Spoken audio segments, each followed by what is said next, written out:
Pak Usnul bisa ngeliat ini nggak? Oke, Kecilan jelas ya. banget Pak. Jelas Pak. Jelas. Ya, jelas ya. Kelihatan, Tulisannya jelas ya. kelihatan. Betul. Nah, nggak penting wajah saya, dianggap aja lah wajah waspadalah, tutup matanya. Nah, yang kemarin kita diskusi lagi ya, mendalam yang kemarin ya Pak Usnul.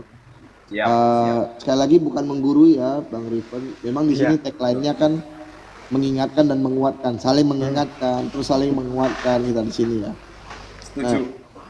diskusi kita kemarin begini Bang Usnul, seberapa besar sih pengaruh sugesti pada diri manusia sehingga berdampak pada pola hidup. Nah, yang hitam atas itu kan sugesti ya. Iya. Oke. Sugesti itu kan dari bahasa Inggrisnya suggestion atau pesan yang disampaikan ke dalam otak. Nah, pesan ini kan harus pesan yang memiliki dampak, kan gitu ya. Kalau nggak berdampak dia nggak ada gunanya, kan gitu ya. Nah, jadi pesan itu masuk ke dalam otak. Nah, kita belum bicara otak kiri, otak kanan dulu deh nanti. Begitu masuk ke dalam otak, maka pola pikir kita berubah karena pesan itu bisa merubah pola pikir kan. Contohnya gini, Pak Usnul dan Bang Riven bersahabat, dan saya bersahabat dengan Pak Usnul, tapi belum kenal dengan Bang Riven, gitu ya. Iya. Nah, kemudian saya tahunya Bang Riven ini pebisnis. Maka ketika saya ingin berbisnis, saya minta dengan Pak Usnul kenalin dong saya dengan Bang Riven, karena saya tahu Bang Riven kawan akrab Pak Usnul ya kan.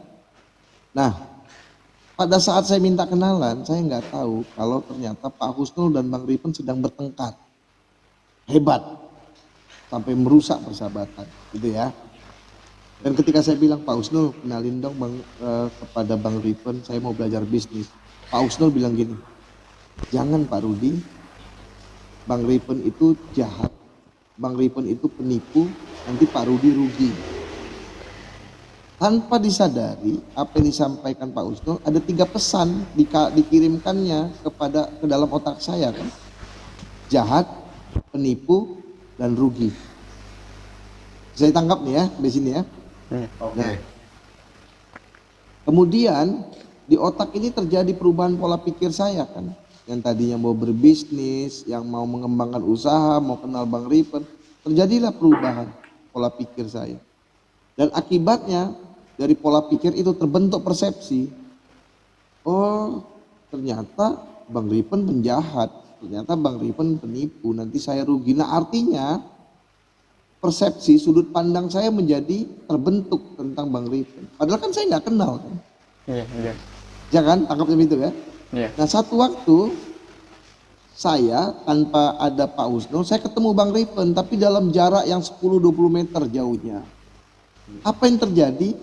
Wajah saya berubah, perilaku saya berubah menjadi, oh ini tuh orang yang jahat itu. Maka perilaku mental saya pun berubah. Ya kan? Padahal saya belum kenal kan dengan Bang Riven kan? Tapi perilaku dan mental saya berubah. Oh ini tuh orang yang jahat itu. Ini awalnya dari 3 sugesti itu. Dan kemudian karena perilaku mental saya berubah, lambat laun membentuk karakter saya. Oh ternyata Riven orangnya jahat, dan setiap yang nama Riven menjadi dianggap dalam pikiran saya itu jahat. Dan ketika umpamanya anak saya yang perempuan punya pacar, saya tanya namanya siapa pacar kamu? Riven Pak. Jangan, itu jahat. Sampai ketika istri saya melahirkan anak laki-laki pun saya bilang jangan kasih nama Riven. Akhirnya pola hidup saya berubah, budaya menjadi budaya berubah. Dan pola hidup saya ini memberikan sugesti yang baru. Begitulah siklusnya yang terjadi. Nah, jadi jangan anggap enteng dengan sugesti. Walaupun kita bilang, namanya Bang Riven bilang, aduh kayaknya seret ya rezeki. Maka pola pikir kita pun menjadi berubah. Menjadi, udah seret kok rezeki. Maka alam semesta pun responnya menjadi berubah. Yang mendekati kita tuh hal-hal yang seret gitu. Nah, itulah dia pola pikir. Iya. Jadi mulai sekarang sugesti yang tanamkan harus yang positif. Betul. Saya sukses, saya pebisnis hebat, saya punya banyak network, saya bisa berkolaborasi dengan siapa saja. Itu sugesti-sugesti tanamkan ke dalam otak. Bagaimana supaya dia menjadi kuat? Lakukan afirmasi. Setiap pagi, malam, itu aja diucap. Saya pribadi hebat, saya sukses, saya sukses. Maka persepsi kita pun terhadap bisnis berubah. Itu menurut saya ya, Bang Rifan. Iya. Bang Rifan Iya. boleh nggak cocok juga gitu kan. Tapi betul Pak, harus istilahnya kalau dari segi saya sebagai seorang usahawan sih emang harus terus positif sih Pak. Walaupun kondisi sekarang kayak gini, ya Mm-mm. dalam tanda kutip sih ada pikiran berkecil hati ada sih ya. Cuman dipikir lagi ke kitanya juga nggak bakalan jadi enak sih Pak. Betul. Kalau kitanya terus negatif gitu.